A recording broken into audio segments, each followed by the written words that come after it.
12-year-old Tariq Delancey stood nervously in line for his first solo flight, clutching his boarding pass and a note from his mother about watching the mountains below. He had been waiting for this moment for weeks, anticipating the sense of independence that came with flying alone. But now, standing in the crowded terminal with people hurrying around him, the weight of it all pressed down on his small shoulders. His mother's note, folded and slightly crumpled from his nervous grip, felt like his only anchor. When he reached the counter, the gate agent, a stern woman with tightly pulled back hair and a name tag that read Colleen Dresner, took one look at his ticket and tore it in half. The sharp rip echoed in Tariq's ears. "What are you doing?" he stammered, staring in disbelief at the shredded ticket. "This is fake," Colleen said coldly, crossing her arms. "Nice try, kid, but I don't know how you got this." Humiliation burned hot in his chest. People around him turned to look, their gaze as a mix of curiosity and indifference. But it's not fake. My mom booked it. I have a note." He thrust the paper toward her with trembling fingers, but she didn't even glance at it. "I've seen all kinds of tricks before," she said with a scoff. "Kids trying to sneak on planes, using fake passes, pretending they're traveling alone. You're not fooling me." Tariq felt his throat tighten. He wanted to shout, to demand she listen, but the words stuck. He looked desperately around, hoping someone would step in, but the adults nearby either turned away or busied themselves with their phones. A lump of frustration swelled in his throat. Then, with sudden inspiration, he said, "My dad is already on the plane. Benson Delancey." At the mention of his father's name, Colleen hesitated.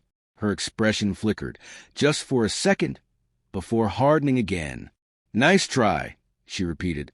"Even if you know his name, that doesn't prove anything. I need a parent or guardian present. My dad is on the plane. Just call him." Tariq pleaded. "Please." Colleen pressed her lips together and shook her head. "I don't have time for this." The lump in his throat grew bigger. His hands clenched at his sides. Was she really going to leave him here? Stranded? Then a uniformed TSA officer approached, drawn by the commotion.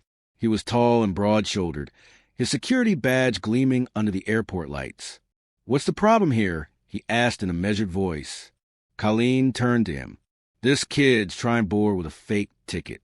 Says his dad's already on the plane." The officer glanced at Tariq, then at the torn ticket in Colleen's hand. He took in the boy's wide eyes, the note still clutched in his fingers. "Son, what's your father's name?" "Benson Delancey," Tariq said, his voice cracking slightly. "Please, just check." The officer's eyes narrowed slightly. Then, with a curt nod, he stepped aside and spoke into his radio. "Passenger verification request for Benson Delancey. Confirm presence on board." There was a pause, then a voice crackled back. "Benson Delancey confirmed. Seated in first class." Colleen's face paled. The officer turned to her. Looks like the kid was telling the truth. For the first time since this nightmare began, Tariq felt a sliver of relief. He turned to Colleen, expecting an apology. But instead, she stiffened, her mouth pressing into a thin line. "That still doesn't prove the ticket was real," she muttered. "Anyone can say they're someone's kid." "Ma'am," the officer said sharply, "you just tore up a valid boarding pass. I suggest you print another one before we have a bigger issue." Colleen hesitated, but under the officer's firm gaze, she turned to her computer and tapped at the keyboard. Moments later, a new boarding pass slid out from the printer. With a stiff motion, she handed it to Tariq. "Next time, have an adult with you," she said tersely. Tariq snatched the ticket and turned away without a word. His face was hot, and he could feel the burning sting of frustrated tears threatening to fall. But he refused to cry. "Not here. Not now." The TSA officer crouched slightly, bringing himself closer to Tariq's level. "You okay, kid?" Tariq nodded quickly. "Yeah, thanks." The officer gave him a reassuring pat on the shoulder. "Go on, then. Your dad's waiting." Taking a deep breath, Tariq straightened his back and walked toward the gate. He kept his eyes forward, ignoring the lingering glances from the other passengers. He wouldn't let them see how shaken he was. As he stepped onto the jet bridge, his heart pounded. This was supposed to be an exciting adventure, not a humiliating ordeal. When he entered the first-class cabin, his father was already standing, scanning the incoming passengers. The moment he spotted Tariq, relief washed over his face. "There you are. I was getting worried." Tariq opened his mouth, ready to spill everything: the ticket, the gate agent, the way no one believed him. But as he met his father's concerned gaze, something stopped him. Instead, he simply said, "I'm here." Benson ruffled his hair and gestured to the seat beside him. "Come on, buddy. Let's get settled." Tariq slid into his seat, his fingers gripping the armrest. His father glanced at him again. "You sure you're okay?" Tariq exhaled slowly. "Yeah, just glad to be on the plane." Benson gave him a knowing look but didn't press. Instead, he signaled the flight attendant for a soda. "Well, welcome aboard. Next stop, adventure." As the plane taxied down the runway, Tariq looked out the window. His mother had told him to watch the mountains below. He would, but he'd also remember this. Sometimes the world wouldn't believe you, not until you made them listen. Benson stepped forward, his calm authority cutting through Colleen's defiance. The tense silence that had gripped the airport lounge began to shift as his voice carried across the room. His eyes, steady and measured, met hers with an unwavering certainty.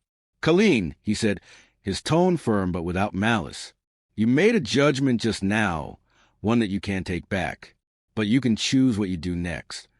She crossed her arms, glancing around for support, but the expressions of those watching had changed.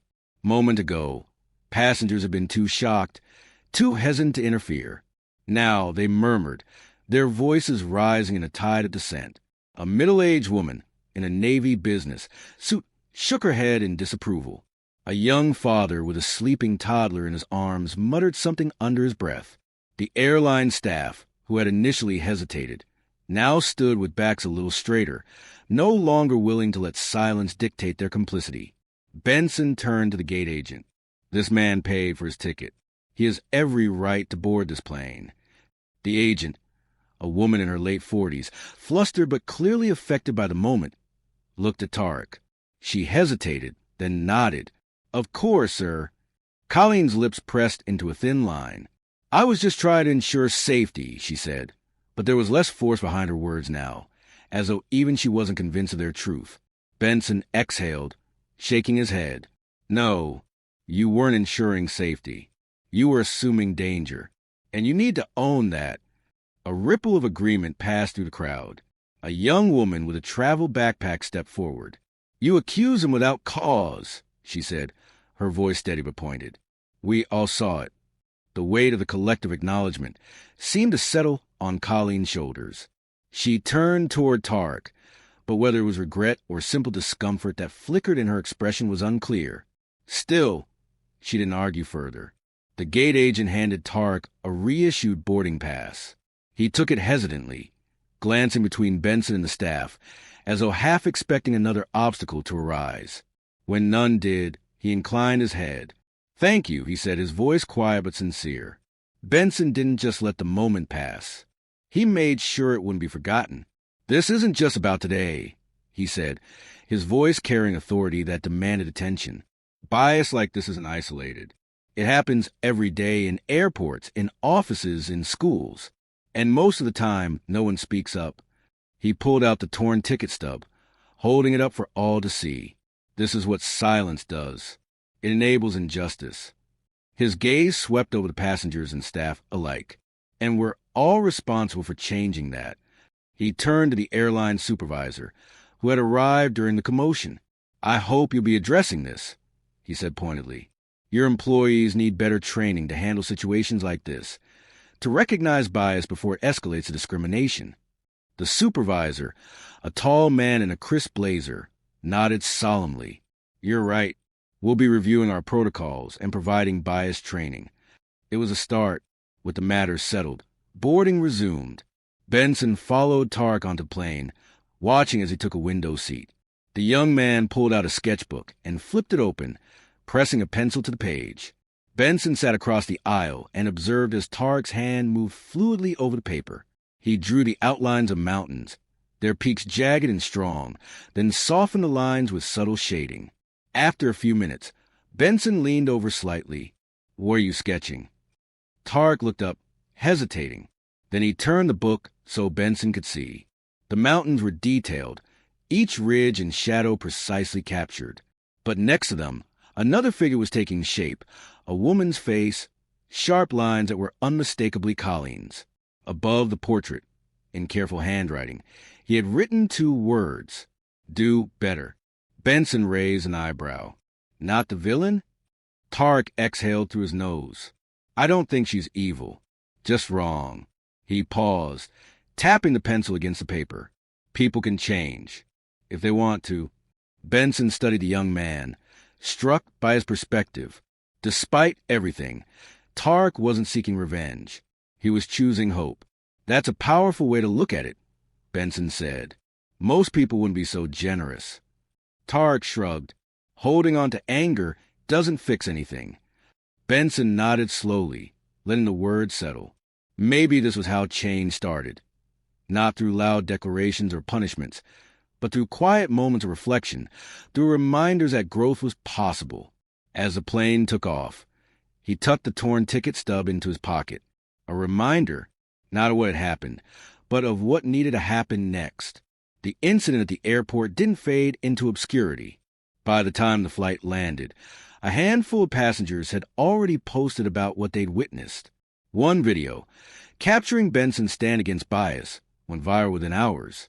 The airline, in response to public outcry, announced new mandatory bias training for employees. Colleen was placed on leave pending review. And Benson? He kept the ticket stub. He framed it, placing it on his desk as a daily reminder that silence was never an option. Months later, as he walked through another airport, he spotted a familiar face. Colleen. She was standing by a terminal coffee shop, holding a tray with 2 cups. When she saw him, she hesitated, then stepped forward. "I saw the training program you helped launch," she said, her voice quieter than he remembered. "It's eye-opening." He studied her, noting the shift in her demeanor. Less rigid, more open. She extended one of the cups toward him. "I owe you a coffee." Benson took it, not as forgiveness, but as acknowledgement. People could change, if they wanted to. Days later, Benson sat in his office, staring at the stack of new airline policies on his desk.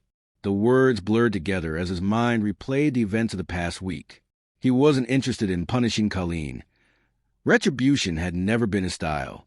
What mattered more was ensuring that such bias wouldn't go unchecked in the future.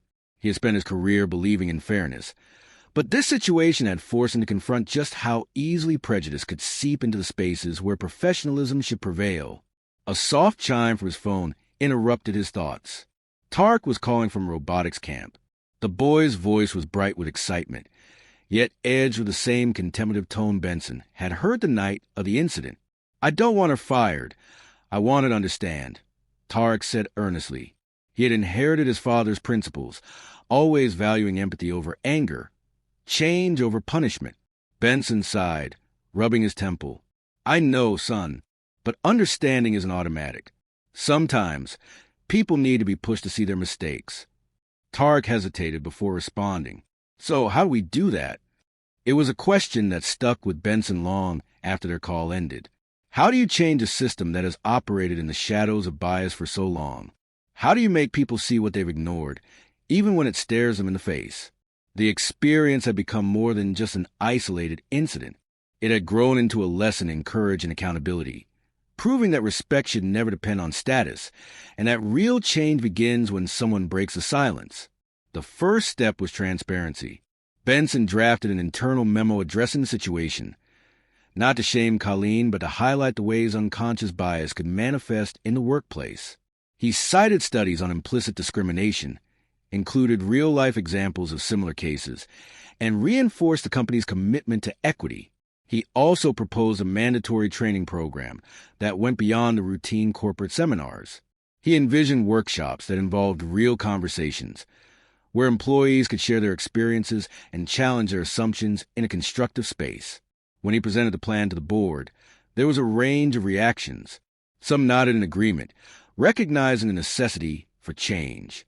Others squirmed in their seats, defensive at the notion that such bias could exist in their ranks. One executive even questioned whether this was an overreaction. With all due respect, Benson said, keeping his tone measured, overreaction is when a hard-working young man is treated as a security risk because of how he looks. The room fell silent. Over the next few weeks, the company rolled out its new initiative. Employees attended seminars, participated in discussions, and completed self-assessments to gauge their biases. Benson knew that true change wouldn't happen overnight, but every difficult conversation was a step forward. Meanwhile, Colleen reached out to Benson personally. The weight of the incident had settled on her, and though she had initially been defensive, she had started to reflect. I never thought of myself as someone who judged others unfairly, she admitted, her voice wavering. I just acted on instinct. But I realize now that my instincts were shaped by things I wasn't even aware of. Benson studied her carefully. Understanding that is a first step, he said. But the real work is in making sure it doesn't happen again. Colleen nodded. I'd like to be part of the training, if that's okay. I want to listen, to learn, and maybe eventually help others do the same. It was an unexpected offer, but Benson recognized the sincerity in her voice.